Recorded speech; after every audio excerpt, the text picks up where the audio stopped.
اللہ نے عروج و زوال کے جتنے قصے ہمیں سنائے ہیں، جو بڑی بڑی قومیں تباہ ہوئیں وہ غربت کی وجہ سے نہیں ہوئی، ٹیکنالوجی کی کمی کی وجہ سے نہیں ہوئی، اپنی اخلاقی پستی کی وجہ سے تباہ ہوئی۔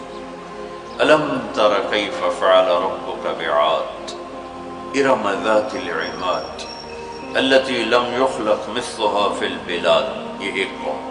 وثمود الذين جابوا الصخر بالواد، یہ ایک دوسری قوم۔ وفرعون ذی الاوتاد، ایک تیسری قوم۔ اللہ تعالیٰ کہہ رہے ذرا دھیان سے میری بات بھی سنو اور غور بھی کرو کہ تمہارے رب نے قوم عاد کے ساتھ کیا کیا، جن جیسا تیرے اللہ نے بنایا ہی نہیں تھا۔ وہ دنیا میں اتنا طاقتور انسان اللہ نے نہیں پیدا کیا، جن کی اوسط، ہماری اوسط عمر 40 ہے، ان کی اوسط عمر تھی 300 سال، 300 سال، 600-500 سال وہ زندہ رہتے تھے، بوڑھے نہیں ہوتے تھے، بیمار نہیں ہوتے تھے، بال نہیں سفید ہوتے، یوں درخت کو پکڑ کے اکھاڑ دیتے تھے، ہاتھ سے پکڑ کے اکھاڑ دیتے تھے۔ اتنی طاقت اللہ تعالیٰ نے ان کو عطا فرمائی۔ اللہ تعالیٰ فرماتے ہیں یہ کیوں ہلاک ہو گئے؟ سخر علیہم 7 لیال و8 ایام حسوما فترى القوم فيها سرعا كأنهم اعجاز نخل خاویہ فهل ترى لهم من باقیہ۔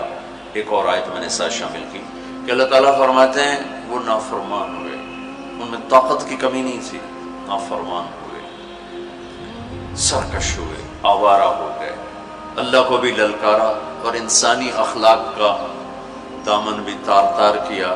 تو اللہ نے کہا میں نے ان پر ایک ہوا چھوڑی، وہ کہتے تھے من اشد منا قوة، کوئی ہم سے طاقتور ہے تو اس سے ہمیں ڈراؤ۔ ان کے نبی تھے ہود علیہ السلام، وہ کہتے کوئی ہم سے طاقتور ہے تو ڈراؤ، ہمیں کس سے ڈراتے؟ من اشد منا قوة، کوئی ہے ہم سے زیادہ طاقتور؟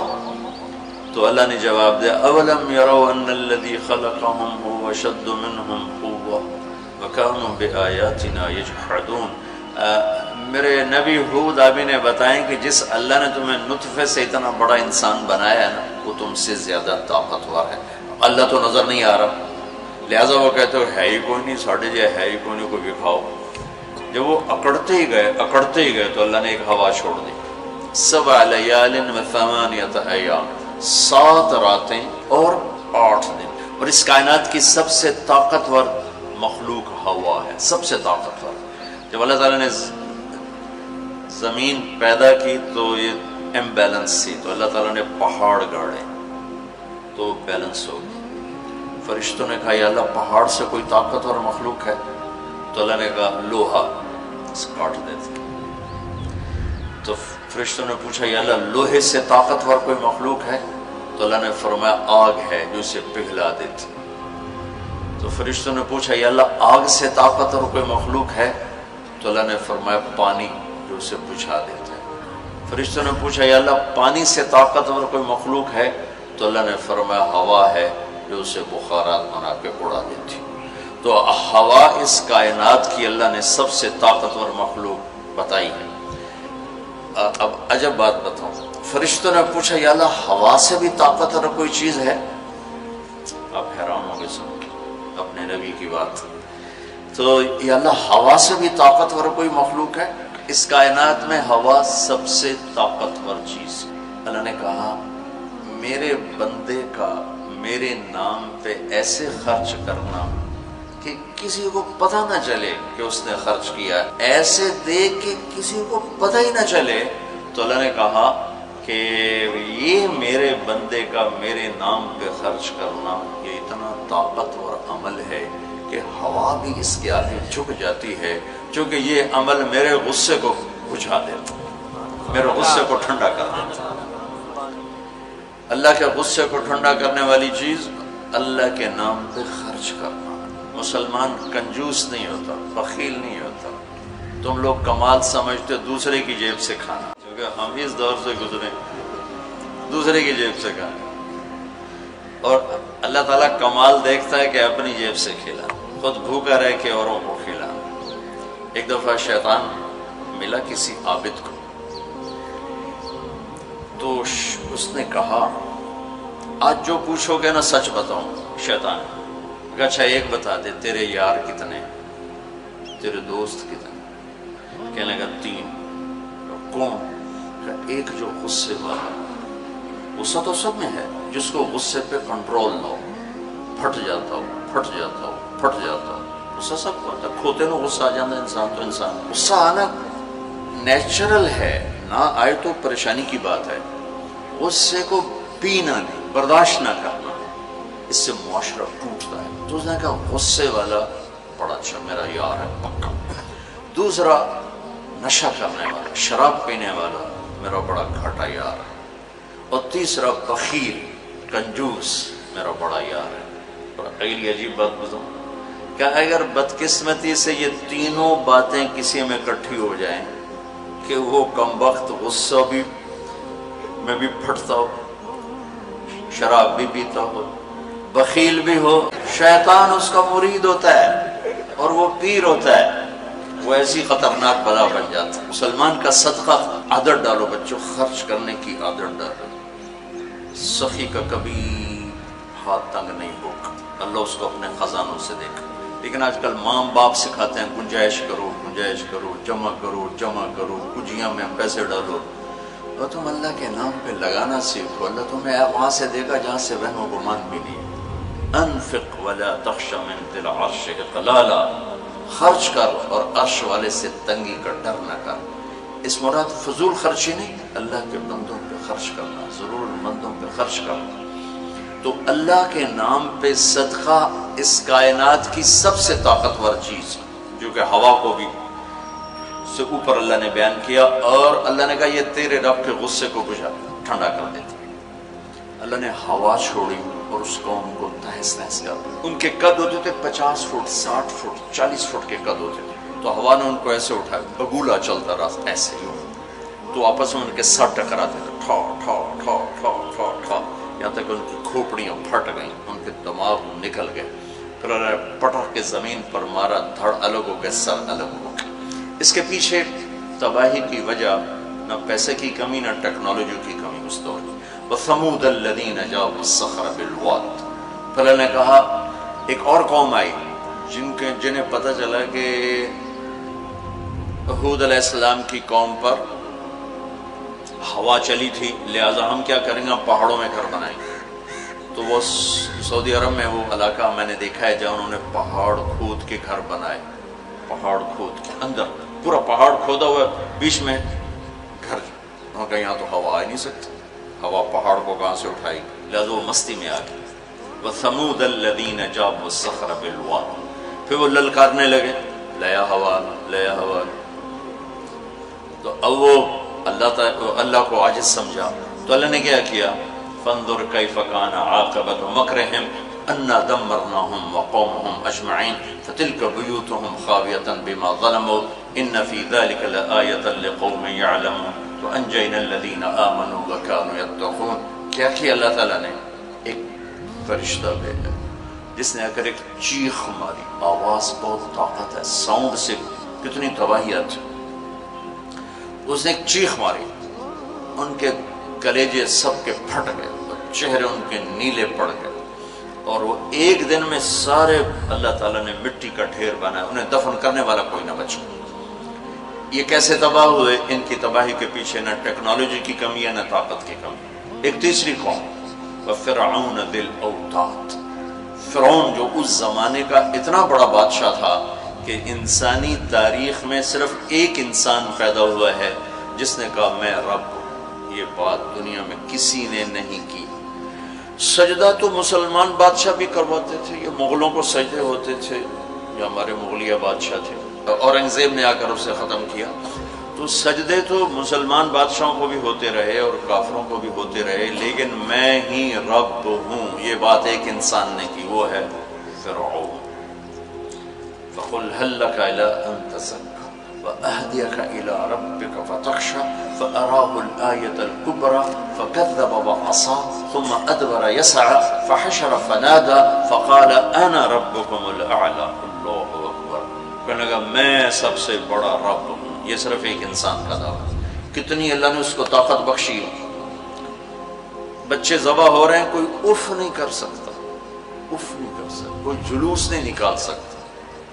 بچہ پیدا ہوتا ہے ذبح کیا جا رہا، پیدا ہوتا ہے ذبح، بچیاں چھوڑی جا رہی، بچے ذبح کیا۔ نقتل ابناءهم ونستحيي نساءهم وإنا فوقهم قاهرون، سارا قرآن سے آپ کو بتا رہا ہوں۔ تو وہ اس زمانے کی سب سے بڑی ٹیکنالوجی، سب سے بڑی طاقت، یہاں کیا زوال ہے؟ اخلاقی پستی۔ سمود میں کیا زوال ہے؟ اخلاقی پستی۔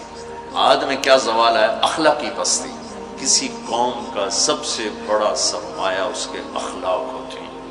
ٹیکنالوجی ثانوی چیز ہے، سونے چاندی کی کانیں، تیل کے خزانے، یہ دوسرے نمبر کی چیز ہے۔ سب سے پہلا سرمایہ وہ آپ میری جو نسل ہو، وہ آپ کے عالی اخلاق، آپ کا اچھا کردار، آپ کی حیا والی زندگی، آپ کی کردار والی زندگی، یہ میرے ملک کا سب سے بڑا سرمایہ ہے۔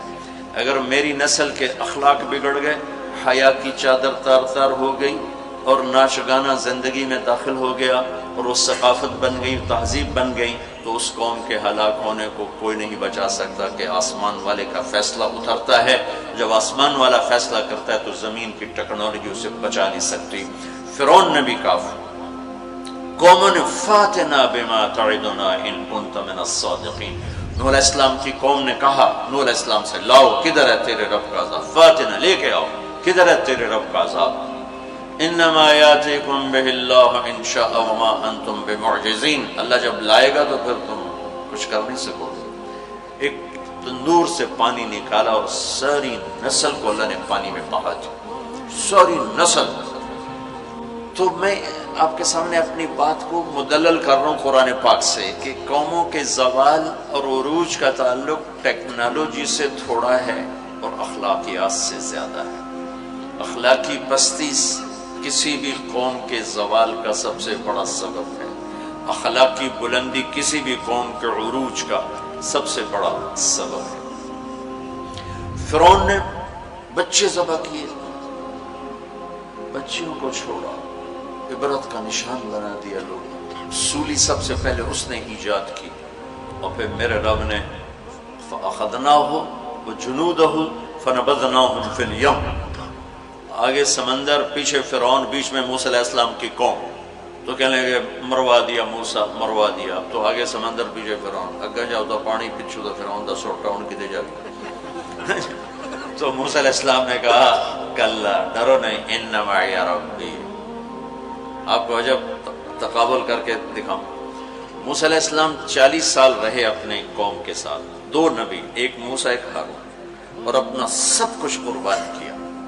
جب آگے سمندر دیکھا، پیچھے فرعون دیکھا، تو انہیں نہ موسیٰ یاد رہے نہ ہارون یاد رہے، انہیں اپنے پڑ گئے، انا لمدرکون، موسیٰ مروا دیتے سن، یا آپ ہمارے رسول ہیں، آپ ہمارے نبی، آپ کا کیا بنے گا، کوئی فکر نہیں، ہارون کا کیا، سانو اپنی پہ گئے، ان مروا دیا تو انہیں موسیٰ، تو انہوں نے کہا کلا ان معی ربی سیہدین، ہرگز نہیں، میرا اللہ میرے ساتھ ہے، مجھے راستہ دکھائے گا۔ لیکن کلا میں ایک اشارہ ہے کہ تو انہوں مرنا ہی چاہیے، یا تو انہوں فرعون مارے یا تو انہوں پانی مارے، لیکن چونکہ میرا اللہ میرے ساتھ ہے تو انشاءاللہ مجھے راستہ ملے گا، تمہیں بھی مل جائے گا، میری تو فیض تمہیں بھی مل جائے گا۔ تو جب وہ بالکل قریب آ گیا تو اللہ نے کہا فضرب بعصاک البحر، لاٹھی مار۔ لاٹھی اللہ نے فرعون کے لشکر پہ نہیں مروائی، عجیب بات، کہ پانی پہ لاٹھی مار، بالکل عقل کے خلاف، پانی پہ لاٹھی مار۔ موسیٰ علیہ السلام نے یہ نہیں پوچھا یا اللہ اب پانی تے سوٹے مارن دا کی مطلب، فرعون دے سرج مروا، کہا نہیں ادھر مار۔ فانفلق البحر فکان کل فرق کالطود العظیم، میرے رب کی قدرت، ایک دم اس لاٹھی سے ٹھوٹے مارتا سمندر 12 راستوں میں تبدیل ہو گیا، اور سارا پانی ایسے سیمنٹ کی دیوار بن کے کھڑا ہو گیا، کوئی جنبش نہیں، اور 12 قبیلے تھے، 12، تو ہر قبیلہ ایک راستے پہ پانی میں انٹر ہو گیا، بڑی بڑی دیواریں۔ اب ان کو پریشانی شروع ہو گئی کہ پتہ نہیں نال دیاں دا کی حال ہے، تو اللہ تعالیٰ نے پانی کو ٹرانسپیرنٹ کر دیا، پہلے ہوتا ہے لیکن نظر نہیں آتا نا، تھک ہو، تو اللہ تعالیٰ نے دکھانا شروع کر دیا، وہ جا رہا ہے، وہ جا رہا ہے، وہ جا رہا ہے، سب جا رہے ہیں، جا رہے ہیں، جا رہے ہیں، سب پار نکل گیا، تو فرعون کنارے پر آ گیا، انٹر ہوا، اس کے ساتھ اس کا لشکر انٹر ہوا، تو اللہ نے پانی کو حکم دیا تو پانی دوبارہ حرکت میں آیا اور سارا لشکر اس کے اندر ڈوبا، غرق ہوا۔ کہنے لگے ہمیں اعتبار نہیں، دکھاؤ واقعی مر گیا ہے۔ پانی کی موج نے اٹھایا اور باہر پھینک دیا۔ موت کو دیکھ کے نبی بھول گیا 40 سال جنہوں نے محنت کی۔ ہمارے نبی ہجرت کے لیے گھر سے نکلے، جمعہ کی رات 27 صفر، نبوت کا 14واں سال اور جمعہ کی رات تھی۔ تو ابو بکر رضی اللہ تعالیٰ عنہ نے عرض کی یا رسول اللہ میں نے ایک غار ڈھونڈا ہوا ہے، وہاں چل کے چھپتے ہیں، پھر جب ہماری طلب کوئی ختم ہو جائے گی پھر ہم نکلیں گے۔ چلو اب کبھی آگے چلیں کبھی پیچھے، کبھی ہمارے نبی کے آگے ہوں کبھی پیچھے ہوں، کبھی آگے ہوں کبھی پیچھے۔ تو آپ نے فرمایا کہ ابو بکر یہ کیا کرو، کبھی آگے کبھی پیچھے، کبھی آگے کبھی پیچھے۔ تو کہنے لگے یا رسول اللہ اخاف الرصد فامشی امامک واخاف الطلب فامشی خلفک۔ یا رسول اللہ جب مجھے یہ خیال آتا ہے کہ آگے کوئی دشمن چھپا ہوا وار نہ کر دے تو میں آگے چلتا ہوں کہ وار میرے اوپر پڑے آپ پہ نہ پڑے، اور جب مجھے خیال آتا ہے کہ کوئی پیچھے سے آ کے حملہ نہ کر دے تو میں بھاگ کے پیچھے ہو جاتا ہوں کہ اگر کوئی وار کرے تو میرے اوپر آئے آپ پر نہ آئے۔ انا لمدرکون، ابو بکر کا عمل اور بنی اسرائیل کا عمل آپ فرق دیکھ رہے ہو۔ اگلے دن اچھا ہمارے نبی پنجوں پہ چل رہے تھے، پنجوں پہ، پورا پاؤں نہیں، کہ اس زمانے میں کھوجی، جب تک کچی سڑکیں تھی یہ علم تھا، خود ہمارے گاؤں میں کھوجی تھے، کچی سڑکوں پہ پاؤں کے نشان پر چلتے چلتے سینکڑوں میل چلے جاتے تھے۔ ہمارے دادا کے اونٹ چوری ہوئے ڈیرہ غازی خان، چوری ہونا کوئی بڑی بات نہیں تھی، بےزتی سمجھی جاتی تھی اس زمانے میں، فلانے سردار دی چوری ہو گئی۔ تو وہ کھوجی کو لے کر چلے، میاں چنو کے پاس ہمارا گاؤں ہے، وہاں سے چلتے چلتے ڈیرہ غازی خان سے چوٹی پہنچے، پاؤں کا نشان دیکھتے دیکھتے، اور وہاں سے اپنے اونٹ لے کر واپس آئے۔ تو میرے نبی پنجوں پر چل رہے تھے کہ قدم کا نشان نہ پڑے، لہذا جب آپ پہاڑ کے قریب پہنچے، یوں سیدھا پہاڑ ہے بالکل غار ثور ایسے، جب آپ چڑھنے لگے تو انگلیاں اتنی درد کرنے لگیں کہ آپ سے چڑھا نہیں گیا۔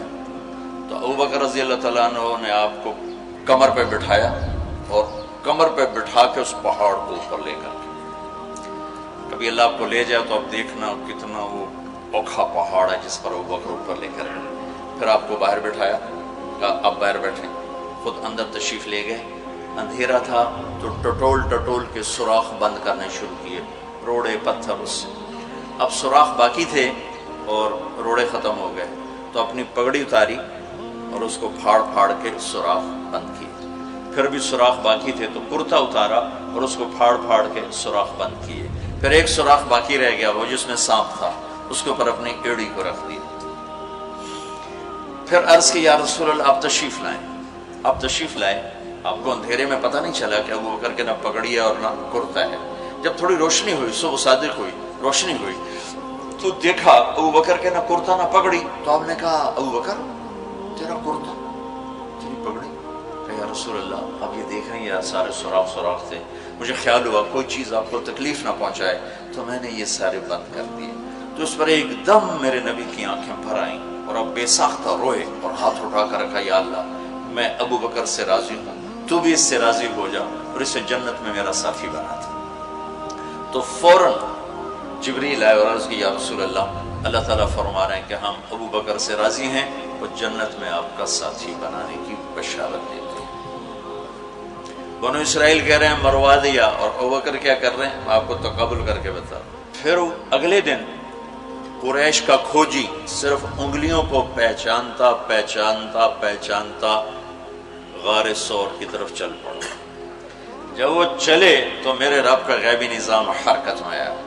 اللہ نے ایک بیل اگائی، وہ کافی کھلی جگہ، بیل اگائی، بیل، اس کے شاخوں کے اندر اللہ نے مکڑیوں کو حکم دیا، انہوں نے جالا بنا دیا، ایک کبوتری نے آ کے انڈے دے دیے۔ کھوجی ٹھیک دروازے پہ لے کے آ گیا کہ پاؤں کا نشان یہاں تک۔ تو اب ابو بکر کے دل پہ کیا گزر رہی تھی وہ قرآن بتاتا ہے۔ بنو اسرائیل کے دل پہ کیا گزری؟ قرآن نے کہا انہیں اپنی پڑ گئی، اپنے نبی کی بھول گئی. لیکن جب یہاں دشمن سر پہ پہنچا ہے تو ابو بکر کے دل پر کیا گزری اس کو قرآن بتاتا ہے. اذ یقول لصاحبہ لا تحزن ان اللہ معنا. جب ہمارے نبی نے اپنے ساتھی ابو بکر سے کہا غم نہ کر اللہ ہمارے ساتھ ہے، غم نہ کر اللہ ہمارے ساتھ ہے. یہ غم کا لفظ ہے، خوف کا لفظ نہیں کہ ڈر نہیں، اللہ ہمارے ساتھ ہے. اگر قرآن کہتا لا تخف، ڈرو نہیں، اللہ ہمارے ساتھ ہے، تو ڈرو نہیں کا لفظ بتلاتا کہ ابو بکر کو اپنی پڑ گئی، یار میرا کی بڑھنا. قرآن کہتا ہے غم نہ کر. ابو بکر کو اپنی ذات بھول گئی، اپنے نبی کا غم لگ گیا کہ یا اللہ میرے نبی کا کیا بنے گا، یا اللہ میرے نبی کا کیا بنے گا. تو اللہ تعالیٰ نے فرمایا اس ابو بکر کے سینے کو سامنے رکھ کر کہ اپنے حبیب کی زبان سے کہلوایا غم نہ کر اللہ ہمارے ساتھ ہے، اللہ ہمارے ساتھ ہے. پھر دونوں امتوں کا فرق بتانے لگا ہوں. بنو اسرائیل نے سمندر پار کیا، فرعون کو غرق ہوتے دیکھا، اور ایک نبی آگے ایک پیچھے، دو رسولوں کے درمیان جا رہے ہیں. اور آگے ایک بستی میں دیکھا فمروا علی قوم یعکفون علی اصنام لہم، وہ ایک بتوں کی پوجا کر رہے تھے. اتنے ماٹھے تھے عقل کے بنو اسرائیل کہ پتھر کی پوجا ہو رہی. 40 سال نبی کی صحبت ہے، بڑے بڑے معجزے دیکھے، اور ابھی پانی پاؤں پہ لگا ہوا ہے. سمندر کو پھٹتے دیکھا، فرعون کو ڈوبتے دیکھا. موسیٰ علیہ السلام سے کہنے لگے اجعل لنا الہا کما لہم آلہہ. موسیٰ علیہ السلام جی ہماری ایک درخواست.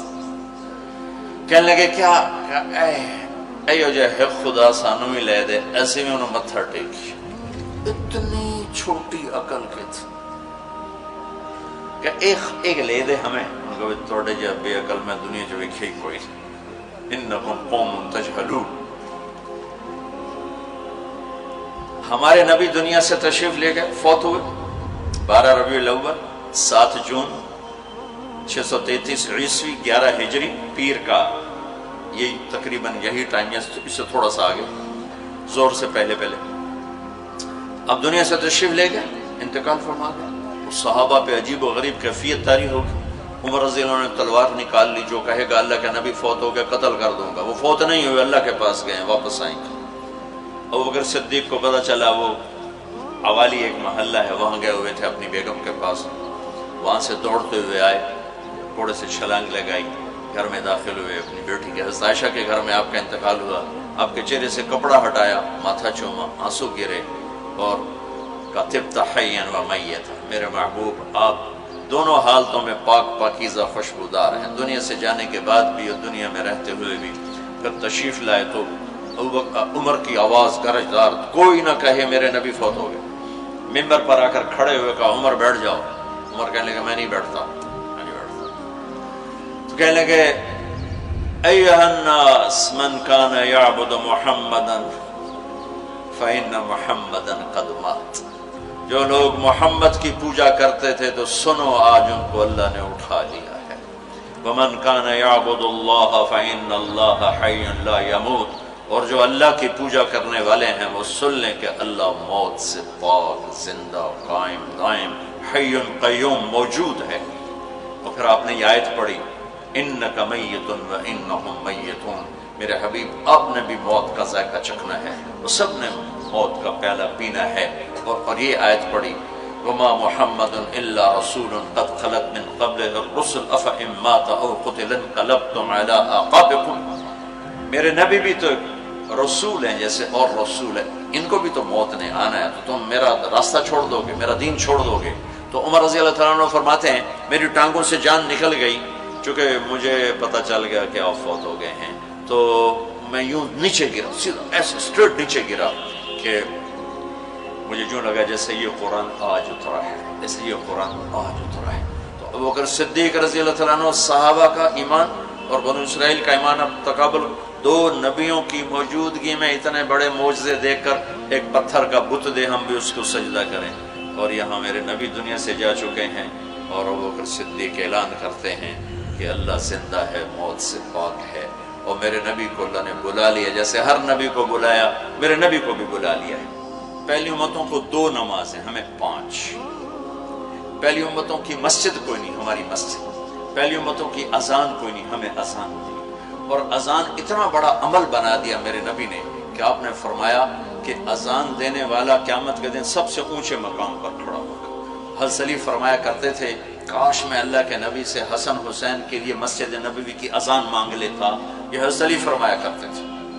اور جنگ قادسیہ میں مؤذن زخمی ہو گیا تو اذان دینے کے شوق میں سردار آپس میں الجھ گئے، ایک کہتا میں دوں گا، ایک کہتا میں دوں گا، پھر قرہ اندازی ہوئی جس کا نام نکلا اس نے اذان دی۔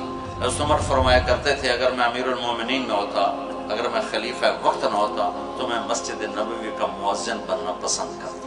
کسی کو اذان نہیں ملی، ہمیں اذان۔ پہلا مؤذن بلال بنا، پہلے مؤذن اللہ نے بلال کو یہ عزت عطا فرمائی۔ دنیا میں یہ ہے اور آخرت میں یہ ہے کہ میرے نبی نے فرمایا کہ جب جنت میں جانے کا وقت آئے گا تو جنت کی میرے لیے سواری لائی جائے گی، میں اس سواری پہ بیٹھوں گا تو اس کی جو وہ رسی ہوگی وہ ایسے نیچے گر جائے گی، نیچے گرے گی۔ اس رسی کے یعنی اس کی جو لگام ہوتی ہے وہ نیچے گرنے کا مطلب ہے یہ ایسے نیچے گر گئی۔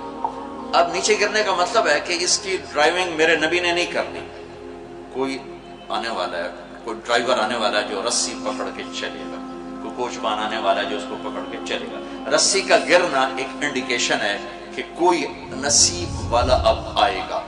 جب آپ کی سواری کھڑی ہوگی، رسی نیچے ہے، تو اب سب کی گردنیں ایسے ہوں گی، کون، سب قیاس کر دیں کون کون کون۔ اللہ کی طرف سے اعلان ہوگا بلال کو بلایا جائے، بلال بلال۔ تو بلال آپ کی سواری کی لگام پکڑیں گے اور آپ نے فرمایا کہ سب سے پہلے میں جنت میں جاؤں گا وہ بلال میرے ساتھ ہوگا، میری سواری کی لگام پکڑ ہو جائے گا۔ تو ہمیں اذان ملی، کسی امت کو اذان نہیں ملی۔ ہمیں 5 نمازیں ملی، کسی امت کو نمازیں 2 نمازیں، ایک فجر کی 2 رکعت، عصر کی 2 رکعت۔ باجماعت نہیں، ان کو اپنی کتاب یاد نہیں، ہمیں قرآن یاد ہے۔ میرے مدرسے میں ایک بچہ اب ماشاءاللہ امریکہ میں وہ پڑھا رہا ہے، اس نے 30 دن میں قرآن یاد کیا۔ صبح یاد کرتا تھا، شام کو تراویح میں سناتا تھا۔ میرے مدرسے کا بچہ صبح بیٹھ کے مغرب تک پورا سپارہ یاد کر کے اور عشاء کو تراویح میں سنا دیتا تھا۔ اللہ نے میں ایسا قرآن دے دیا کہ 1 مہینے میں بھی یاد ہو جاتا ہے۔ 3 دن میں بھی ایک بزرگ نے یاد کیا، 3 دن میں قرآن یاد کیا۔ اللہ نے ہمیں قرآن کی دولت عطا فرمائی، پڑھنے کے لیے 5 نمازیں عطا فرمائی، تہجد کی نماز عطا فرمائی، اوابین کی نماز دی، اشراق کی نماز دی، چاشت کی نماز دی۔ نماز کے کتنے دروازے کھول دی۔